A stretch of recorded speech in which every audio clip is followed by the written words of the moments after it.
Welcome to Channel Moments. In this series, I analyze my climbing sessions and share how I train for climbing as a competitive climber who has climbed V11 outdoors. Like the last episode, this video will feature 2 back-to-back climbing days. I climbed at Movement Hamden both days, then had a session on my friend Eli's home wall that we call the Gorilla Sanctuary. I had not been climbing at Hamden for a couple weeks, so I had a lot of new climbs to try.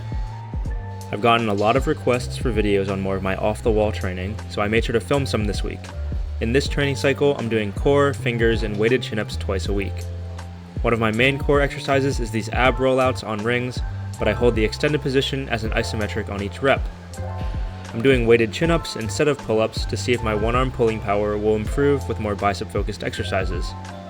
I typically do 3 to 4 sets of my off-the-wall exercises before I start climbing.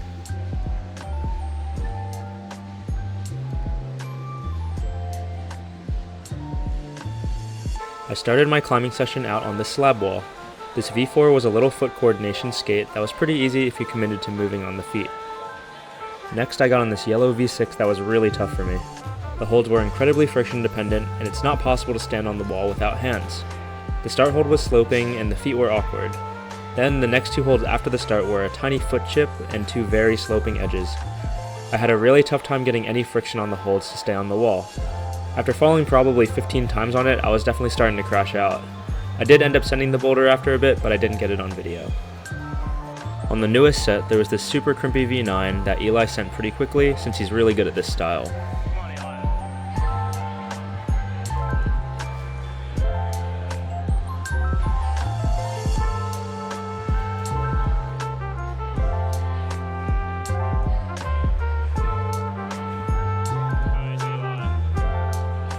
These holds have very little texture anymore though, so I tried the bottom moves a couple times, but I wasn't psyched on it. This session felt like it was going pretty rough.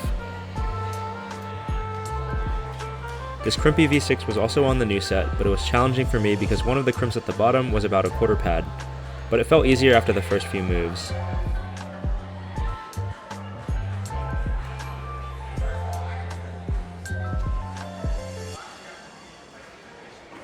Although it was my anti-style, I was able to flash it, which I was pretty happy about. We moved on to another new set and tried this yellow V8. The start was really weird because the feet for the start seemed like they wouldn't really help you fit in the right body position to lean away from the slopers, so I used that far right foot. The lock off to the pinch felt a bit weird, but the rest of the climb felt pretty chill.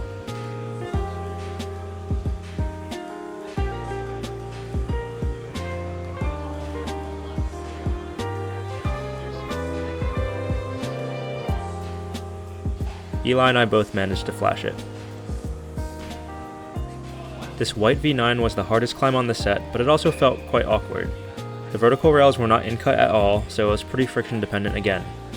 The orange hold felt like it was in the way of my legs, and then the move out to the right felt really strange as well, so I ended up moving on after a few attempts.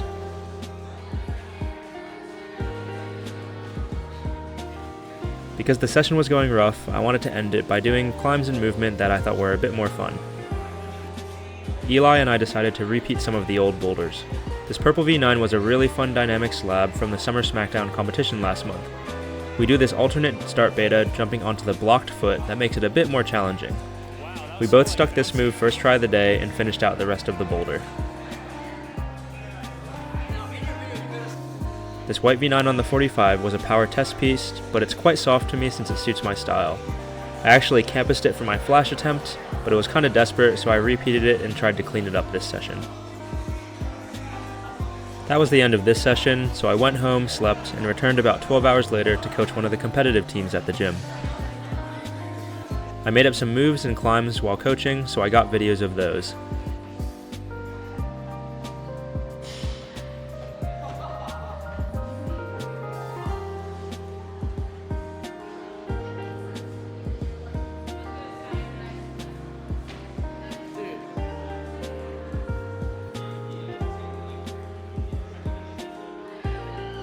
This coordination slab move was pretty challenging and took me a few tries, but I managed to learn it well and stuck it twice in a row.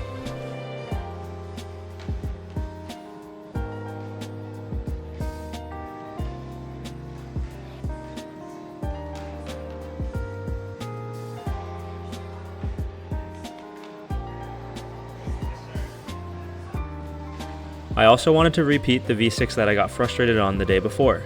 My skin felt a lot better this day, and I managed to repeat it in a couple tries, but it still felt like death crimping on vert instead of an actual slab climb.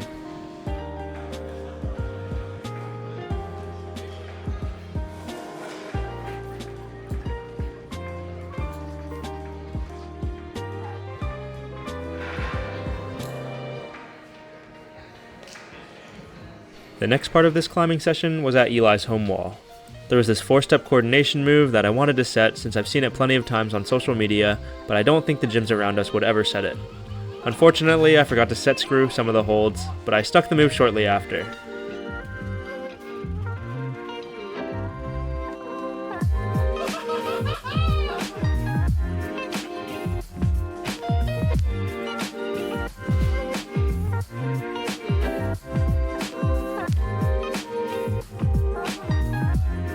The first version of the climb worked, but it didn't flow very well. The volume hold was too close to the blue hold, so I couldn't pull very far off of it.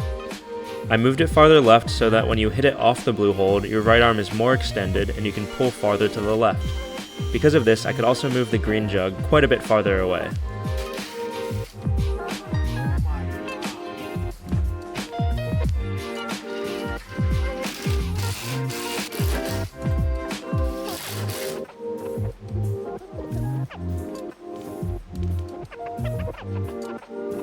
The hold on the volume was a bit too bad to pull on, so I rotated it to make it more down pulling.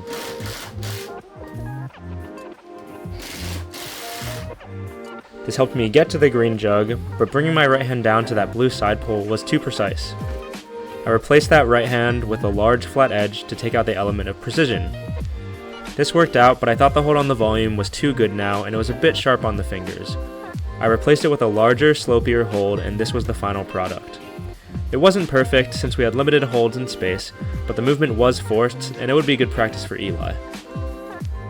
Next, Eli wanted me to try this project that he and my other friends had tried a bit, but not sent yet.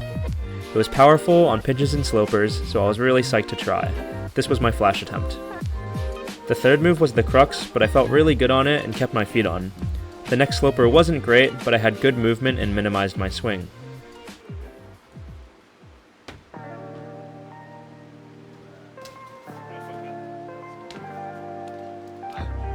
I was psyched on this boulder, so I came up with a harder version that eliminated about 3 holds. The second move was a lot more powerful, but I managed to stick it consistently after a few attempts. I did the next move in isolation, but it was giving me a lot of trouble from the start.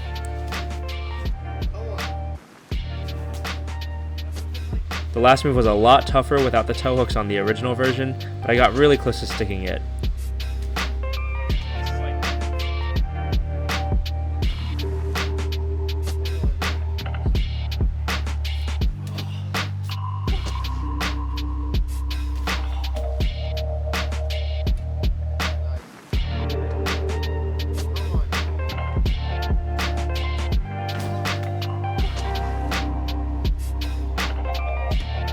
I'm psyched to come back and continue working this climb in the future.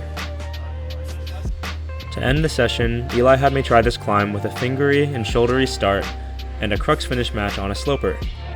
I had trouble getting weight on the left hand for the second move, and I spun one of the holds while trying the third move.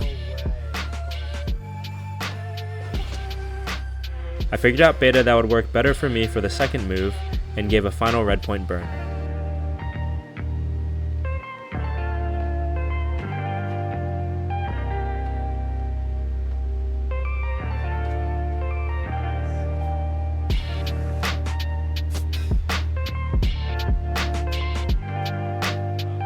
The finish match was really tough, but I tried hard and finished it off.